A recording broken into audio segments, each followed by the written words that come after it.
Welcome back to M-Stream. Narito na ang breakdown ng Marvel Studios' Black Widow, ang pagkakataong kung saan binigyan ng kasagutan kung ano nga ba ang buhay ng isa sa mga misteryosong Avenger.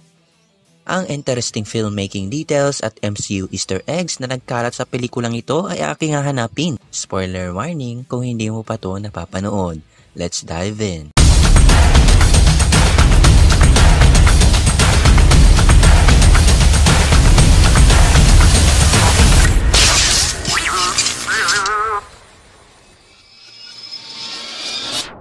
Before we begin, you can comment down below to join in my custom shoutout.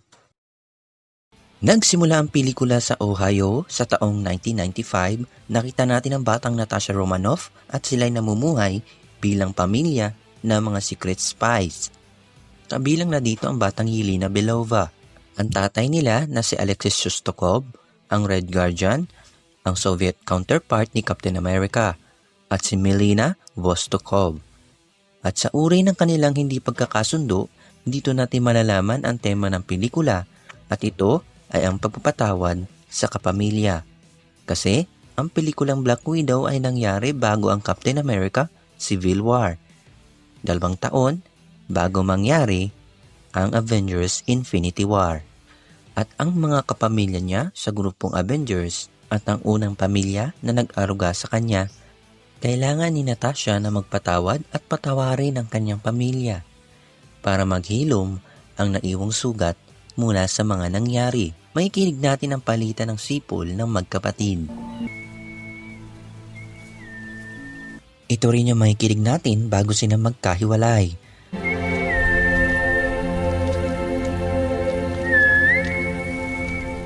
Ito rin yung ginawa ni Clint upang makausap si Yelena sa Hawkeye series.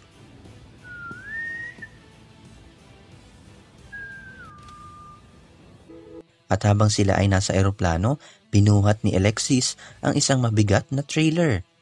Sila ay nahabol ng ilan sa mga SHIELD SUV. Hindi dahil sila ay Russian spy, kundi dahil sa nakasali sila sa modus ni General Dreykov noon, kung saan ginagamit nila ang ilan sa mga kabataan upang gawing killing assassins. Si Dreykov ay minsan na ring nabanggit ni Loki sa Avengers. I got red in my ledger. I'd like to wipe it out. Can you?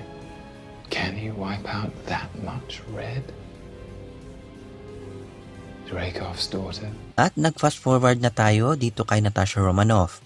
21 taon na nakakalipas sa taong 2016 pagkatapos ng Civil War, kung saan siya ay nagtatago at nagbabalik si Thaddeus Thunderbolt Ross na ginaganapan ni late William Hurt. Balak nilang hulihin si Natasha matapos tulungan niya si Steve at Bucky, rason para talikuran niya ang kasunduan nila. Sa panahong ito, nakakulong pa sila Cap, Hawkeye, Falcon at si Ant-Man. Narito naman si Yelena na tinatarget ang dating widow na si Roxana, at siya rin ang mag-i-spray kay Yelena ng antidote para magising at makalaya siya sa kontrol. At dito natin nakilala ang Taskmaster. Sa comics, ang Taskmaster ay isang assassin na mayroong photographic reflexes o kayang kopyahin ang galaw ng kalaban. Pero sa pelikulang ito, ang Taskmaster ay si Antonia, ang anak ni Dreykov. At napunta tayo dito sa laban ni Natasha at Taskmaster. Dinala ni Natasha ang mga vials sa Budapest. Budapest? Yeah, Budapest. No, it's Budapest. At doon niya hinarap si Yelena. Tinanong naman ito ni Yelena. What bullet does that? Bullets, arrows. Ito yung binabanggit nila Clint at Natasha sa pelikulang Avengers, kung saan nagkaroon sila ng misyon na patayin ang anak ni Dreykov kahit hindi nagtagumpay. Just like Budapest all over again. You and I remember Budapest very differently. Hinabol sila ng isang Black Widow, pero nabigo ito at pinatay siya ni Dreykov. Narito naman si Taskmaster sakay ng isang tangke. Tumago naman si Natasha at Yelena sa isang ceiling vent. Inasar naman ni Yelena at pinagtawanan ang mga landing post niya. In the hair, you do like a fighting pose. It's a fighting pose. You're a total poser. You're a poser. Pero ginawa niya rin ito. That was disgusting.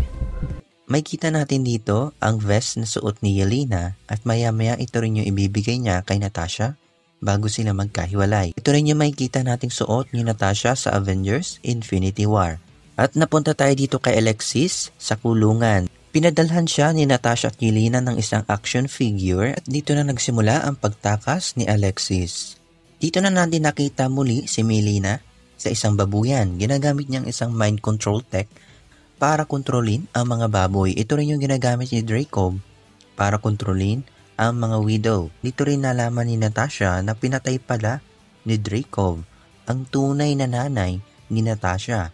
Dito naman dumating ang ilang tauhan ni Dreykov at nakita niya si Natasha na nakahandusay. Tandaan natin na hindi yan si Natasha. At napunta tayo dito sa Red Room. Dito na nabuking ni Dreykov na siya ay hindi si Melina dahil siya ay si Natasha. Dito natin nalaman na napakarami palang biktima ni Dreykov sa buong mundo at lahat sila ay babae. At nalaman ni Natasha kung paano pigilan siya.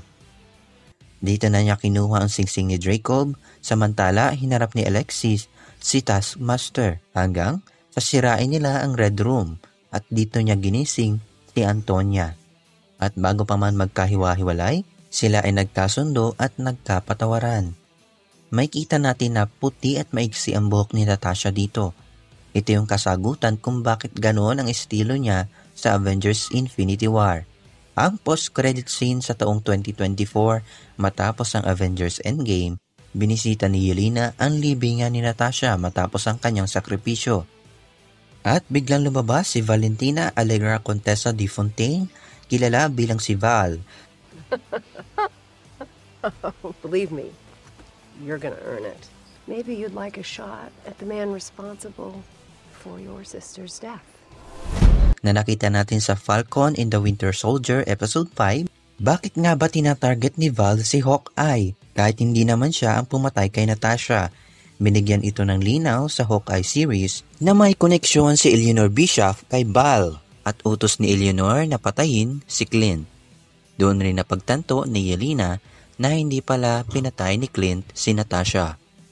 At isa na namang pelikula ang ating napag-usapan. Let me know what do you want to talk about next time. Just comment down below, leave a like. Kung bago ka lang dito, subscribe my channel. Ito ang M-Stream. Thanks for watching.